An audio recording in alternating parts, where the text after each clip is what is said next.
As I said before, we learn an awful lot in other countries, seeing how they do things. As I came here, I went to see the dentist, and I realized, hey, there's a few things they do differently. But then going back, I thought, actually, they crystallized this idea of how do you approach a doctor's visit? How do you approach new information? So the first thing is, with x-rays, here they just hold your face, the scanner goes around your face. It makes a lot more sense than, hey, do this, okay, beep, hey, do this. It's really annoying telling me to do that 3 times or however many times it is. Plus the person can't hold it for that long, but if I just say, hold it once for 10 seconds versus hold it here for 5 seconds, and here for 5 seconds, and here, which one is easier? But the main thing I want to get to today is the 3 ways I approached my visit to the dentist. So first is accepting that they're a source of information.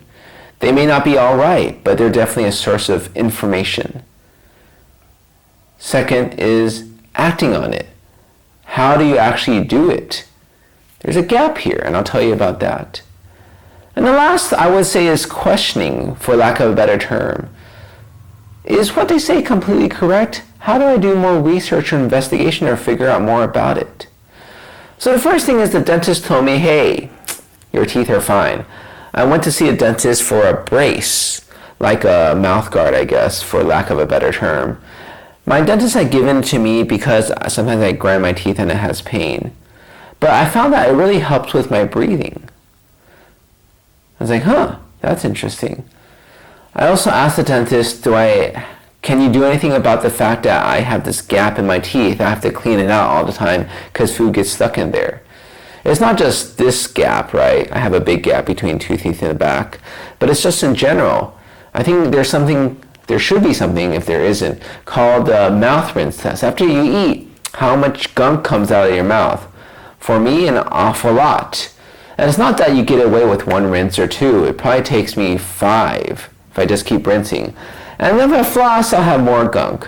My gaps just aren't well spaced. They're not tight enough, that stuff doesn't get stuck. Not loose enough, that stuff falls out after it goes inside. So the dentist said, well, there's nothing to do. It's literally a gap between 2 teeth. We can't fix that because it's supposed to be there. You just have to floss. So I can accept that because I've asked dentists before about it. At least 2 other dentists. And I'm going to guess they're not all wrong.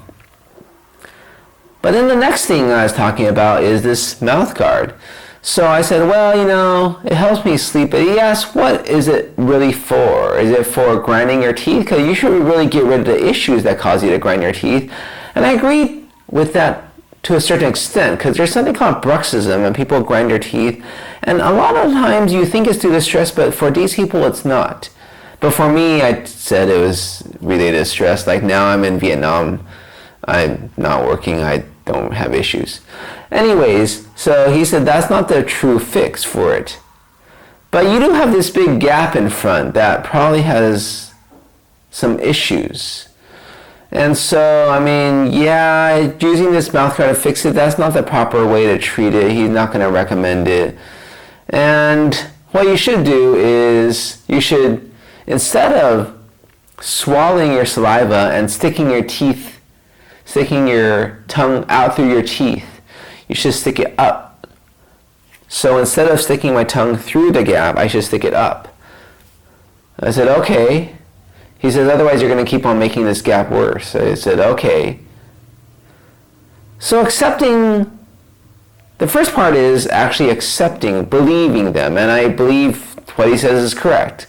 Second part is actually doing what he said, and I realize there's this big gap between doing what the doctor, the dentist says, and actually doing what the doctor, the dentist says, because we don't actually know how to do these simple things that they say. Rather, they tell us simply do this, and we're like, okay. And we try to set about doing it, and we realize it's not so easy. Like, how do I lift my tongue up to swallow my saliva? I can't swallow if I lift it up. When I say lift it up, I presume lift the front of it up, right? That's what the tongue is. And I actually found out if I lift the back part, I could swallow. I mean, maybe if I kept trying hard enough, with enough effort, with enough attempts, I could swallow lifting the front part of my tongue up, but lifting the back or the body of my tongue up, I could actually swallow. That's the interesting part. Yes, you could accept it.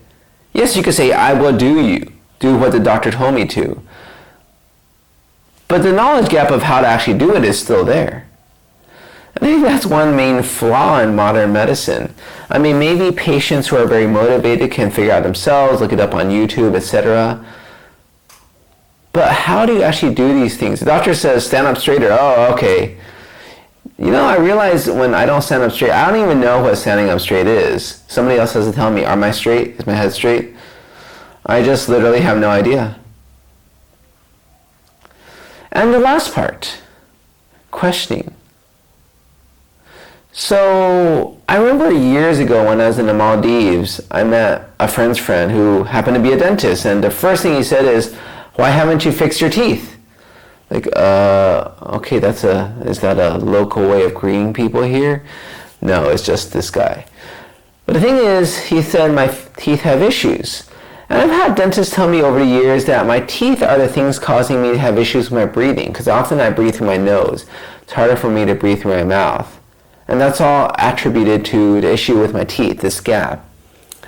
I thought my teeth were pretty good for someone who's never had braces, but I guess they're not great.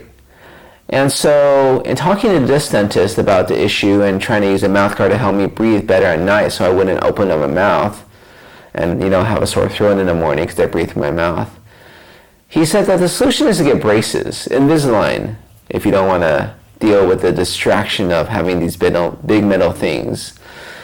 But it causes some discomfort. It's less than braces, I understand, but it's still there. Plus, I don't know if I really want braces.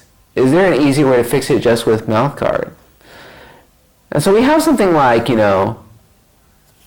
this sort of dental smile club. And so you're supposed to fix your braces. Fix your mouth without braces. But how well does it work? I don't know. And so the question for me is there another way? Dentist said braces. And I think that's where questioning comes into play. I have to talk to more people when I go back. Maybe talk to some ENT doctors. Is fixing my teeth a solution to fixing my breathing in my nose? I don't know. If so, I should look into different ways. I wouldn't say that's questioning in a sense of disregarding what they said, but just taking what they say as food for thought. Thinking and investigating more. That's the proper way of questioning, not disregarding their advice. They probably have a reason for saying it, but just taking it and moving one step beyond. Those are the 3 lessons I learned from the dentist. I still have some work ahead of me. Moving my tongue up,